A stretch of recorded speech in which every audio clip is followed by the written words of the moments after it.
Assalamualaikum warahmatullahi wabarakatuh.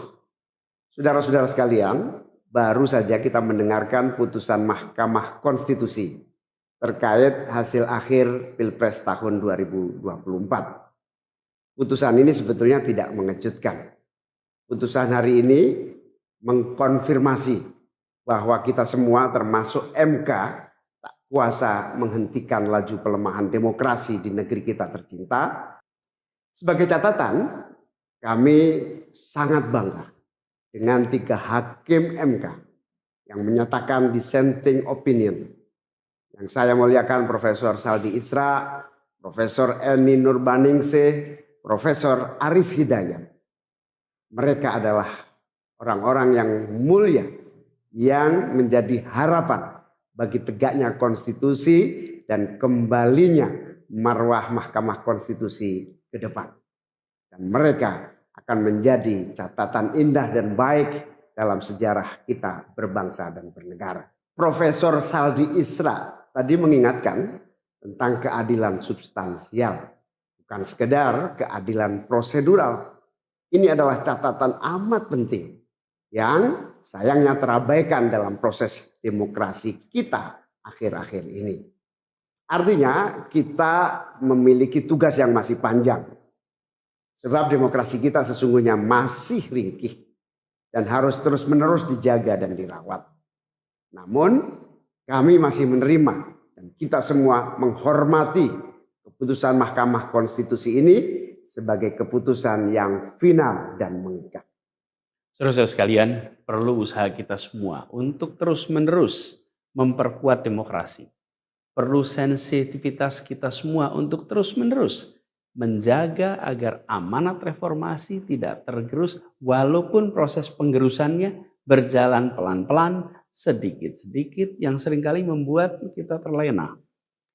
Kita semua sadar, kita masih harus kerja keras, harus kerja terus-menerus untuk menyadarkan publik luas bahwa institusi demokrasi yang kuat, yang berfungsi baik, itu sama pentingnya dengan institusi ekonomi yang kuat, yang berfungsi dengan baik. Keduanya, proses demokrasi, proses ekonomi harus berjalan dengan baik, dengan efisien, efektif, dan menggunakan prinsip-prinsip yang benar.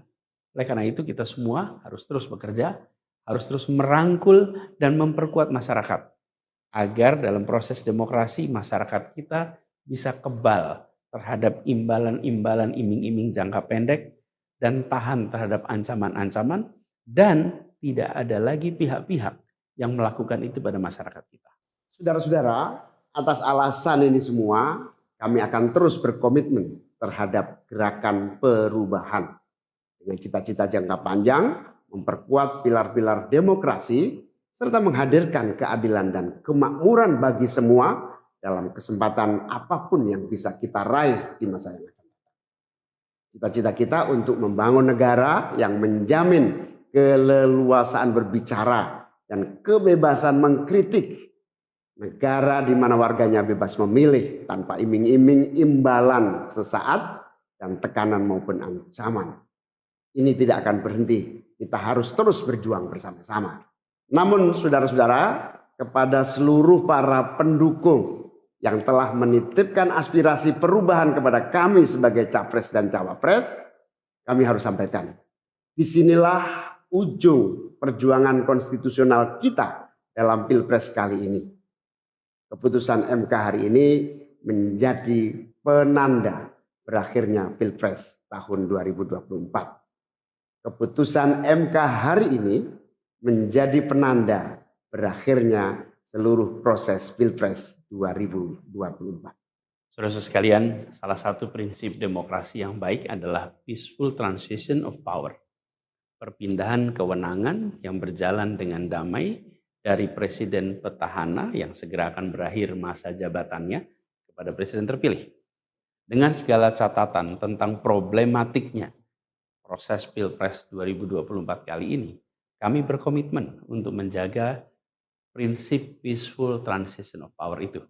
Dan kami memilih untuk menjadi bagian yang terus menjaga, terus membangun mutu demokrasi di Indonesia. Oleh karena itu, pada hari ini kami menyatakan bahwa bagi kami proses Pilpres 2024 telah terlewati seluruh fasenya. Kami sampaikan kepada Pak Prabowo dan Pak Gibran, selamat menjalankan amanat konstitusi, selamat bekerja menunaikan harapan rakyat yang kini diembankan di atas pundak bapak-bapak berdua. Saya sempat berkali-kali ditanya pendapat pribadi tentang Pak Prabowo. Dan saya jawab, beliau adalah seorang patriot. Hari ini saya terus mempercayai sebagai seorang patriot. Beliau adalah seorang yang telah mengalami pendidikan modern sejak usia belia dan berasal dari keluarga intelektual yang amat terpandang.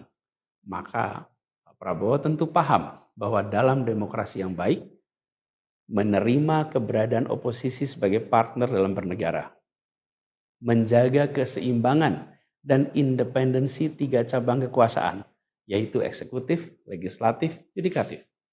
Lalu menjamin kebebasan media sebagai pilar keempat demokrasi, serta yang tidak kalah penting adalah menjaga kebebasan rakyat di dalam bersuara, di dalam mengungkapkan pendapat, di dalam berserikat berkumpul dalam sebuah proses demokrasi. Dan sebagai seorang patriot terdidik, saya percaya Pak Prabowo akan mengembalikan dan akan menjaga nilai-nilai demokrasi ini di masa-masa Indonesia ke depan. Saudara-saudara sekalian, dalam kesempatan ini izinkan kami menyampaikan rasa terima kasih sedalam-dalamnya kepada seluruh pihak yang telah membersamai perjuangan kami. Partai pengusung, Partai Nasdem, PKS, PKB, teman-teman Timnas Amin, teman-teman tim hukum nasional, seluruh teman-teman relawan, para ulama, para tokoh-tokoh agama, para pakar dan rekan-rekan media. Semua yang telah ikut berjuang bersama-sama mendukung perubahan. Mengorbankan banyak tenaga, pikiran dan harta demi memperjuangkan aspirasi perubahan. Saya ucapkan terima kasih. Juga pada anak-anak muda. Anak-anak muda yang pada Pilpres kali ini memberi warna baru, membawa pesan optimisme, pesan kreativitas, pesan inovasi, pesan kebaruan. Terima kasih telah menjadikan Pilpres kali ini Pilpres yang menyenangkan, mencerahkan. Yang tidak kalah penting adalah mencerdaskan. Kampanye yang membuat kita mendapatkan perspektif baru tentang apa arah Indonesia ke depan. Dan itu kami berpesan kepada semua, melihat proses yang terjadi. Proses politik sering nampak kotor dan berujung pada kecewaan. Tapi jangan sampai itu semua membuat kita berputus asa pada proses politik. Begitu banyak cita-cita besar yang dapat diperjuangkan melalui jalan politik. Bila saat ini kondisinya masih begitu mengecewakan, justru ini adalah tanda, ini adalah pengingat bahwa perlu semakin banyak dari kita semua yang mau berjuang di jalan politik. Ini adalah panggilan mereka-mereka yang berintegritas, yang menjunjung tinggi etika, yang memikirkan tentang masyarakat, tentang negara, tentang rakyat, untuk mau masuk di wilayah politik. Bawa kompetensinya, bawa integritasnya, dorong, jangan menyerah, dan jangan putus asa. Jalan perjuangan masih terbentang panjang. Sepanjang usia Republik ini masih terbentang jalan pengabdian untuk melakukan perubahan bagi keadilan, bagi kesejahteraan, bagi kemakmuran kita semua. Dan itu dibutuhkan kemauan untuk mau terlibat di dalam proses politik. Jangan putus asa, mari kita jalan terus untuk perjuangan ini. Teman-teman semua, marilah kita lanjutkan perjuangan. Mengubah yang memang perlu diubah. Melanjutkan perjuangan untuk memperbaiki apa yang memang perlu diperbaiki. Dalam berbagai kesempatan dan ruang yang tersedia di masa yang akan datang. Insya Allah, saya dan Mas Anies akan terus membersamai teman-teman semua di dalam memperjuangkan kebaikan dan perbaikan menuju Indonesia yang adil dan makmur untuk semua. Tetap semangat, jaga stamina, perjuangan masih panjang. Izinkan kami menyampaikan terima kasih. Terima kasih kepada semua.